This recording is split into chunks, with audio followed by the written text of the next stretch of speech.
Watch someone who seems closed off at a party. Quiet, guarded, maybe even a little cold. Now watch that same person with a dog. Everything changes, their shoulders relax, their voice softens. That careful mask they wore, gone. Replaced by something genuine, something real. What you're seeing isn't just someone who loves animals, you're watching someone who finally feels safe. And there's a psychological reason why this happens. A reason that reveals something profound about how we connect, how we heal, and what we truly need from relationships. Here's what most people get wrong. They assume people who prefer animals are antisocial, people who just don't like humans, but that's not it at all. They are exhausted. Think about your last conversation with another person. How much energy did it take? Reading their tone, managing your facial expressions, choosing the right words, wondering if you said something wrong, replaying it later in your head at 2 a.m. Did they seem annoyed? Were they being sarcastic? Should you have said it differently?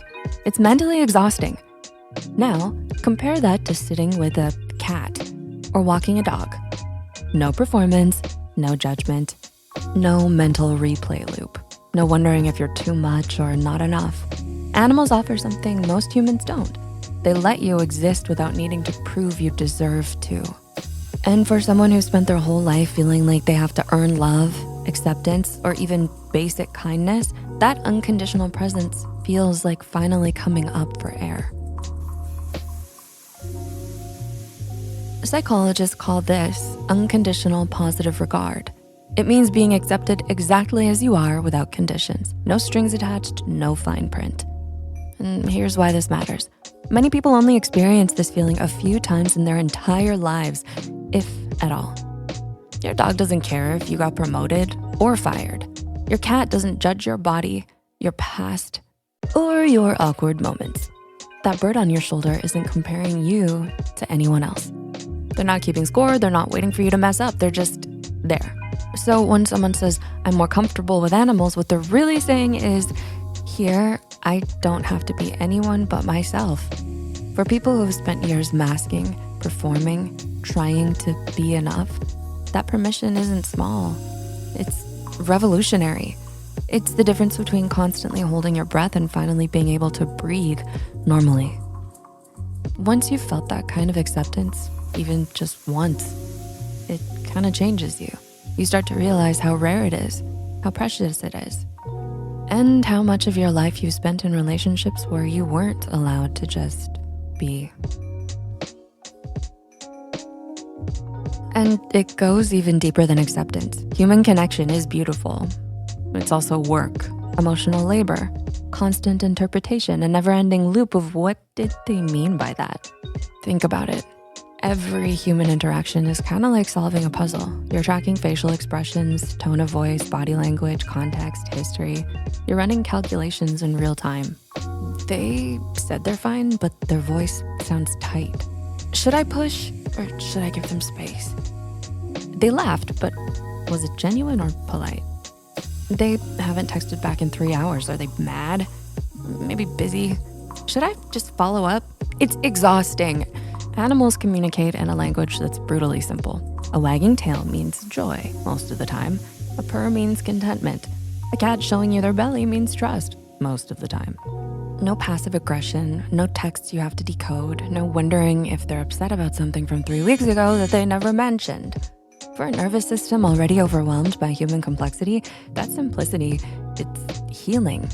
In a world that constantly demands, evaluates, and judges, animals offer silence, and not just empty silence, the kind that lets you hear yourself again, where you can finally stop performing and just exist. And there is actual research backing this up. Studies show that interacting with animals lowers cortisol levels, that's your stress hormone, and increases oxytocin, the bonding hormone. It can lower blood pressure, reduce anxiety, and even help with depression. But here's what's even more interesting. These benefits are strongest in people who already struggle with human relationships, people with social anxiety, trauma survivors, people who have been betrayed or hurt deeply. For them, animals are not just companions. They're therapists, safe harbors, anchors, because animals don't trigger the same threat response that humans do. So your nervous system doesn't have to stay on high alert. You don't have to scan for danger, rejection, or judgment. You can finally relax. And that relaxation is where healing begins. Now, this isn't true for everyone. Some people genuinely are energized by human connection. They thrive on conversation and complexity and emotional depth. They love the challenge of understanding another person, the intimacy of shared vulnerability, and that's okay. This isn't about one being better than the other. It's about understanding that safety feels different to different people. For some, safety looks like deep conversation over coffee. For others, it looks like the quiet weight of a dog's head on their lap. Neither is wrong, just different languages of love. And understanding your own language is the first step to finding the peace that you actually need. So when someone chooses animals over people, it's not always about avoiding humanity. Sometimes it's about protecting their peace. Animals don't betray, they don't gossip, they don't ghost you. They don't love you on Monday and disappear by Friday.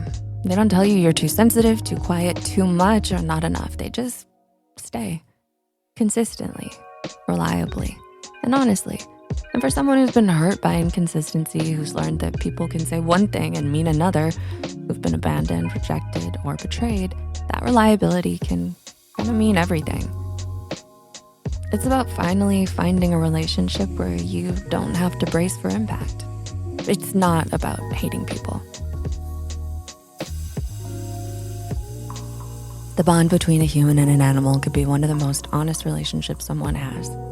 So next time you see someone who lights up around animals but seems distant around other people, don't assume they're broken or antisocial. Maybe they're just looking for a place where love doesn't demand a performance, acceptance doesn't come with conditions, and they can finally just be themselves. So do you connect more with animals than people? When did you realize it? Comment below and let us know what you think. If this resonated, share it with someone who gets it. They might need to hear this today. And if you're curious what your favorite animal says about your personality, that video's up next.